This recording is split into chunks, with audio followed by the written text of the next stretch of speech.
no country is going to allow terror attacks to happen without a response. Listen in to this big reaction coming in.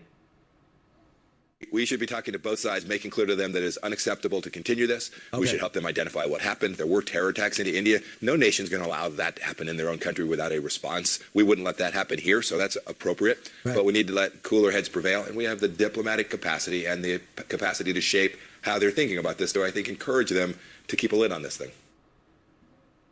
All right, Mr. Lali, Mike Pompeo saying the gospel truth that no country will allow terrorist attacks to happen on its soil without a response. It's just huge writing on the wall at this point in time for the world to see. We need the writing on the wall has been for almost 80 years now, but it's extremely sad. And I would take Mike's comments with not just a pinch of salt, but with a bag of salt. The way they played the divisive politics.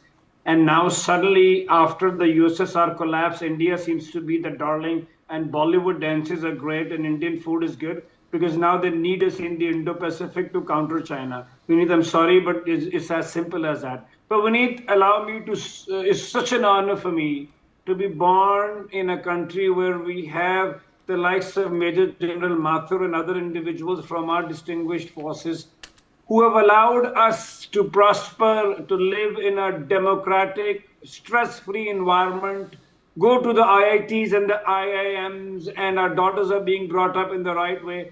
Had it not been for the Defense Forces, so once again, Major General Mathur, I salute you for that. Number two is, let me tell you, I've been to Pakistan 5 times because, Nanak was land, it's a Guruon ki dharti, as I'd like to put it. There would be a loose translation, and I don't wish to do that. The problem is that a country, when Pakistan was created as a country, they got 17% of the resources, 19% of the population, and 13% of the GHQ, which is the army, The problem now was that the army wanted to have a dushman. They wanted to have a kafir. So they started building this narrative of Hindus. Hindus hame jeene nahi denge, Hindus. So the whole country, the point I'm trying to convey is that the whole country is not like a nation state. It was only based on pathological hatred for the Yud and the Hanud. While minorities in our country have grown, there are basically no minorities at all in that country. And we need one more thing. Now that, it was such a pleasure listening to, General Mathur, that whenever I've been to Pakistan, or even if you listen to them on TV, they say ki kaum khatre mein hai. Do you understand? Because they think through the prism of religion. We've never thought through the prism of religion. I've always thought myself of an Indian first.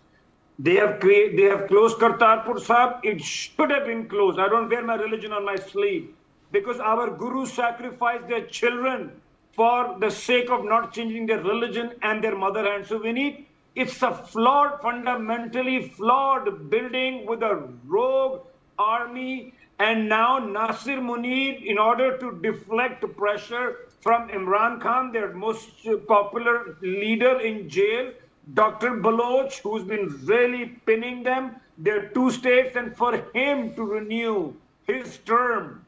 Look at this, is this an army? It's a shame of an army. It's worse than these insurgent, tribes that we see in other parts of Africa. So extremely sad, that the 25 crore people of Pakistan now will have to bear the brunt. And for the longest time, we have thought about the population, but now this is not part of our, job description. For us, it's India first, it's Indians first. And we're going to take that country apart, even if those people who elected them, who deal with them, who tolerate with them, now this is a discussion within internal boundaries of Pakistan to understand that do you want that rogue army where your generals are fleecing you? They're billion-dollar people. They take money from IMF this morning. They take money from China, and then they open Papa John's and buy these palatial houses. So now we are clear.